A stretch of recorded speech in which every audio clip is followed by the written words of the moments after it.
हम स्टार्ट करते हैं कमीशंस में। तो तो हमारे सिलेबस में क्या क्या है वो देख लेते हैं। तो कॉन्स्टिट्यूशनल कमीशंस कौन कौन सी है, let's check. Election commission of India article 324, state election commission article 243K and 243ZA, UPSC article 315, MPPSC article 315, CAG article 148, schedule caste commission article 338, schedule tribes Commission Article 338A, Backward Class Commission Article 338B. These are all the constitutional commission. So comes to the statutory commission. Fine, जो act से बनी होती हैं, ठीक है, जो already pre वैसे constitution में इट फॉर्म थ्रू एक्ट। देखते हैं आगे। What women commission, national commission for women act 1990, right.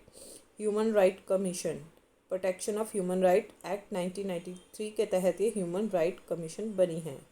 Fine.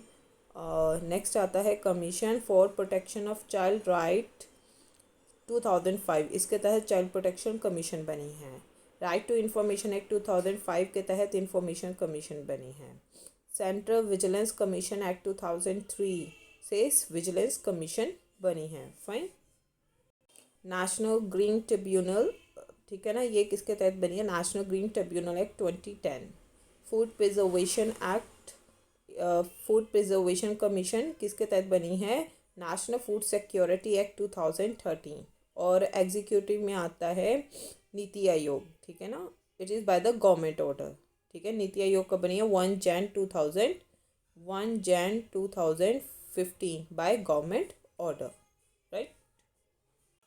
तो election commission of India article 324 में हम क्या क्या पढ़ेंगे? हम पढ़ेंगे इंट्रोडक्शन एंड बैकग्राउंड, हम पढ़ेंगे general information, important articles, election commission structure, election commission functions, other facts and possible questions. Fine.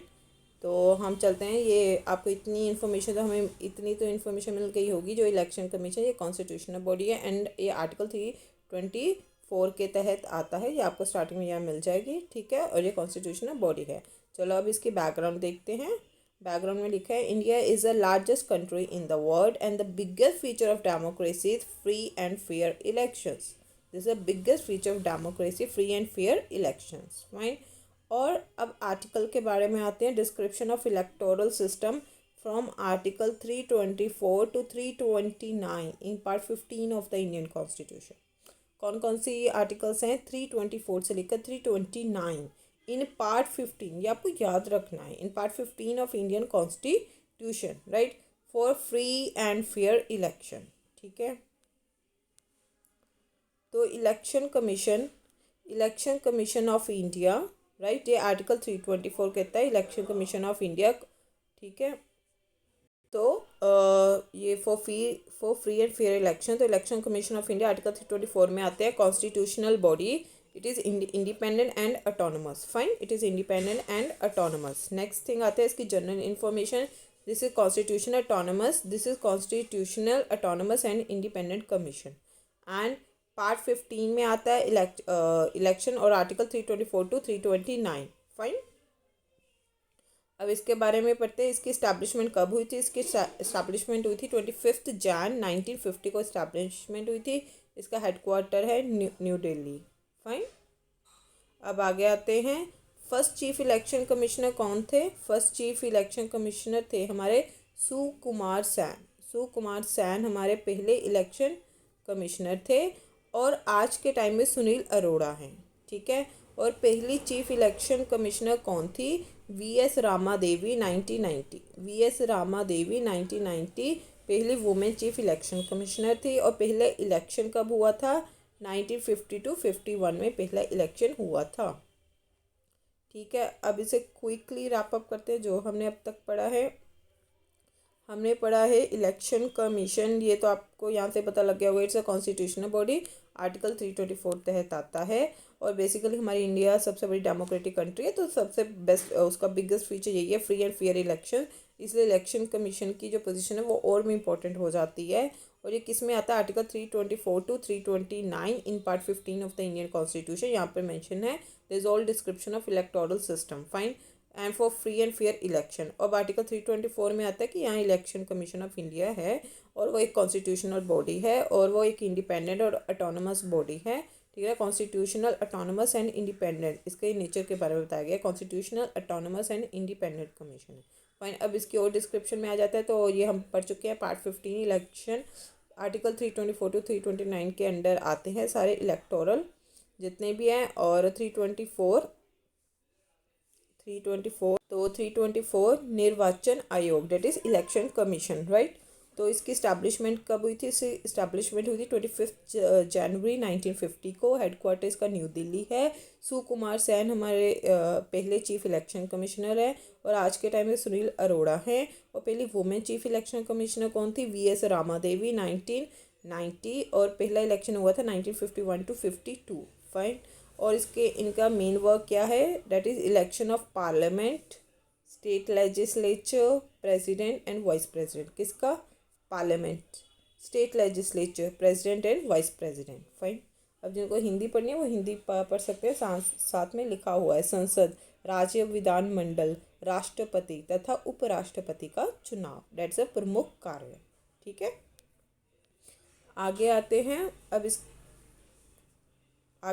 हैं अब इसके इम्पोर्टेंट आर्टिकल्स देखते हैं। पार्ट 15 आर्टिकल 324 टू 329 में पहले 324 वो बताता है establishment, structure, removal process etcetera of election commission.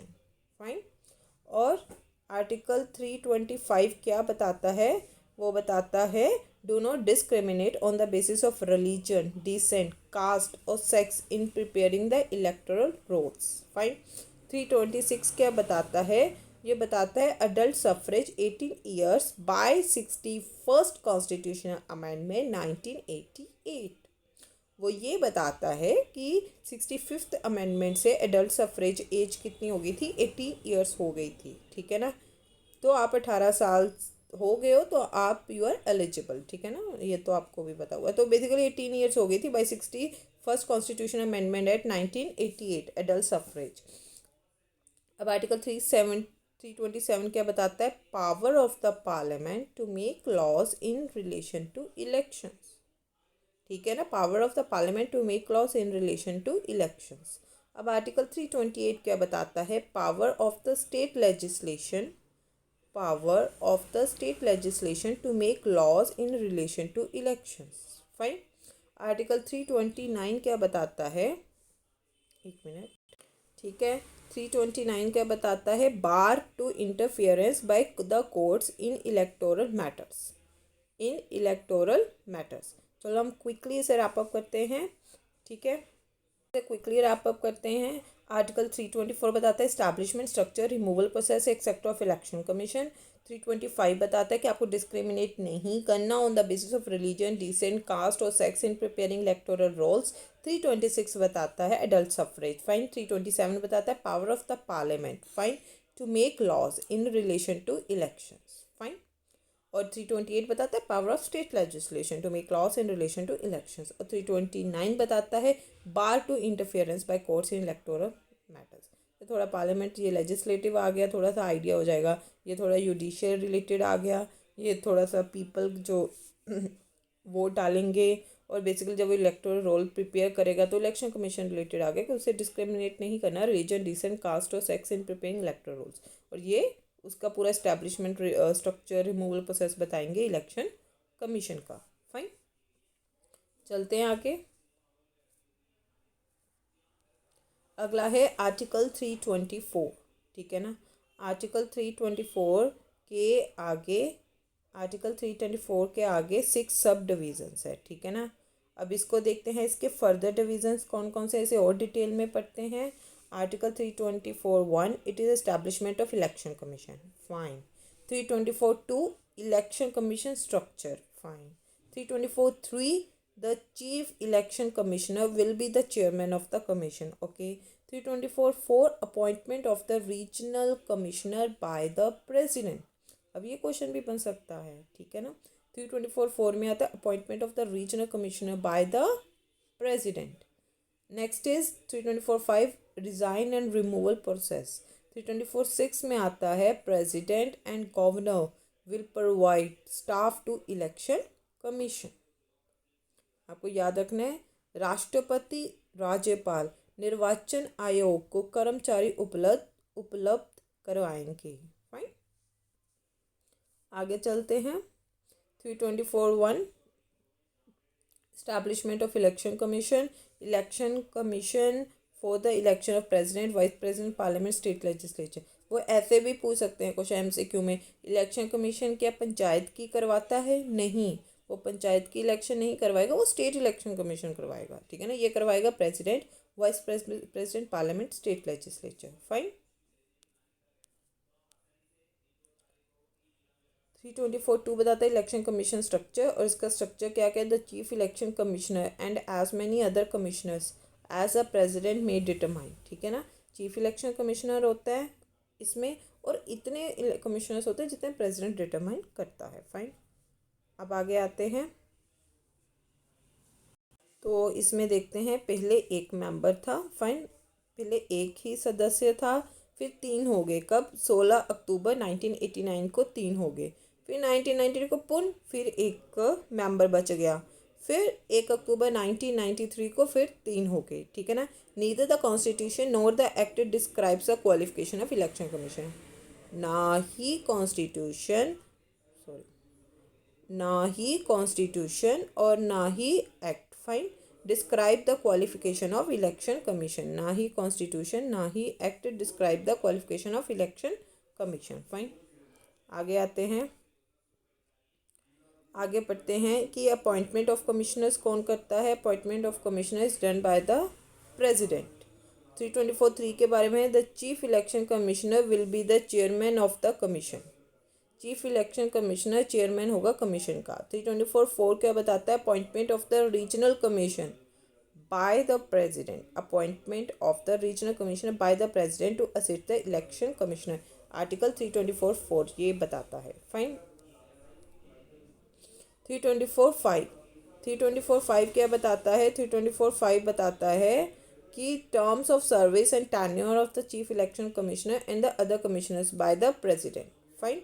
अब आगे आ जाते हैं, the election commission act 1991। The election commission act 1991 इसके तहत क्या है? इसके तहत पढ़ते हैं, बेसिकली इलेक्शन कमीशन एक्ट 1991 में ये उसी में है, टर्म्स ऑफ सर्विस, टेन्योर, जो भी है चीफ इलेक्शन कमीशन का, अदर कमीशन का, it is by the president. Fine. और क्या? तीनों के वेतन, भत्ते व अन्य लाभ समान सर्वोच्च न्यायालय के न्यायाधीश के समान। फाइन, सर्वोच्च न्यायालय के न्यायाधीश के समान।